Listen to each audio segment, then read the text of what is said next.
ب25 جنبوت 1963 ዝተመስረተ ናይ ቀድሞ ውድብ ሓድነት ኣፍሪቃ ናይ ሎሚ ሕብረት ኣፍሪቃ ኣብ ዝሓለፈ ቅንያት ዝኽሪ መበል 50 ዓመት ምስራቱ ምጽምባሉ ዝፍለጥ እዩ። እቲ ዝኽሪ ግን ስለ ዝኽሪ ጥራይ ዘይኮነ ወሳኒ ስጉምቲ ንተሃድሶ ኣፍሪቃ ክኸውን ከም ዝግባእ ሰሙናዊ ሓተታ ገሊጹ ጸብጻቡ ይስዕብ። ዝኽሪ መበል 50 ዓመት ምስራት ሕብረት ኣፍሪቃ ዕለተ ታሪኻዊ ዝኽሪ ጥራይ ዘይኮነ ዕለተ ወሳኒ ስጉምቲ ንተሃድሶ ኣፍሪቃ ክኸውን ከም ዝግባእ ሰሙናዊ ዝዳሎ ሓተታ ገሊጹ። እቲ ወሳኒ ስጉምቲ ንተሃድሶ ኣፍሪቃ ኣብ ትሕቲ ዝብል ተማ ዝተዳለወ ሓተታ ብ25 ግንቦት 1963 ዝተመስረተ ናይ ቀድሞ ውድብ ሓድነት ኣፍሪቃ ናይ ሎሚ ሕብረት ኣፍሪቃ ፖለቲካውን ቁጠባውን ምዕባለ ናይ ዝውክሎም ህዝብታት ኣፍሪቃ ክረጋገጽ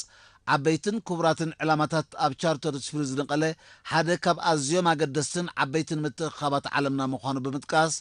ኣብ ግዚኡ ንኣፍሪቃውያን ዓብይ ክብረትን ነጥበ መቐይሮ ንተስፉ ምዕባልን ምንባሩ ሓቢሩ።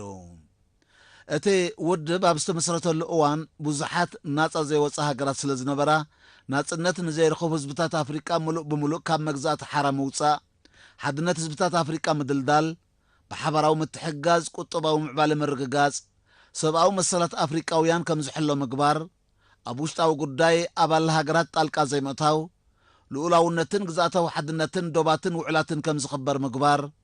ከምኡውን ኣብ መንጎ ኣባል ሃገራት ዝኽሰት ግርጭታት ብቕኑዕ መንጎኝነትን ዳንነትን ብሕጋውን ሰላማውን ኣገባብ ኣብ መፍትሑ ምውሳእ ዝብሉ ካብ ቀንድን ሕመረትን መትከላቱ ምዃኖም ዘነጸረ ሓተታ ኣብ ዝሓለፈ ፍርቂ ዘመን ዕድሚኡ ግና ምስ ኩሉ ጽቡቕ ድሌታት ህዝብታት ኣፍሪቃ መስረቱን መራሕቱን ምስ ኩሉ ደረት ዘይብሉ ጸጋታት ናይ ዝኣህጉር እቲ ውድብ ዝቖመሉ ዕላማታትን መብጻዕታትን ኣብ ምፍጻም ኣድማዕነቱ ከምቲ ትጽቢት ዝተገብረሉ ዘይኮነ ናይ ግዳም ተጸባይነቱ ንምትእትታው ግዳማውያን ሓይልታት ገፊሕ ባብ ስለ ዝረሓወ ኣብ በበይኑ ከባቢታት ኣፍሪቃ ዝኽሰቱ ጸገማት ኣህጉራዊ መልክዕ እናሓዙን እናተሓላለኹን ብኡ መጠን ድማ ፍታሕ እናረሓቐ ወርቃዊ ግዜን ዕድላትን ህዝብታት ዝኽስር ኩነት ክፍጠር ከም ዝጸንሐ ኣመልኪቱ። እቲ ሓተታ መወዳእታ ሕጂ እውን ዝተኸስረ ግዜን ዕድላትን እናጸብጸብካ ምቑዛምን ተስፋ ምቑራጽን ዘይኮነስ እዚ ዘይቁርዑ ሕሉፍ ታሪኽ እዚ ኣብ ዝቕጽል 50 ዓመታት ክድገም የብሉን ኢልካ ማእዝንካ ምቕናዕ ምዃኑ ብምሕባር ብርኢቶ ኤርትራ ህዝብታት ኣፍሪቃ ንዝጸንሐ ገገታት ብዘይንሕስያ ነቒፎም መንገዶም ብምቕናዕ ንሱር በተኽ ለውጥን ተሃድሶን ተበግሶ ዝወስድሉ ግዜ ኣብ ርሑቕ ዓውደ ዋርሕ ክስራዕ ከም ዘይግባእ ኣስሚሩ ኣለዉ።